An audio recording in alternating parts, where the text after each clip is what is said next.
पड़ेला।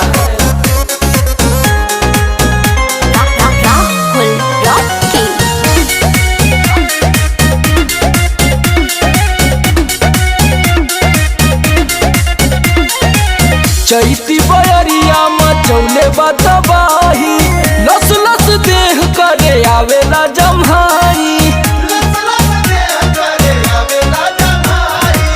चैती बयरिया मचौले बतबाही, लस लस देह करे आवेला जम्हाई।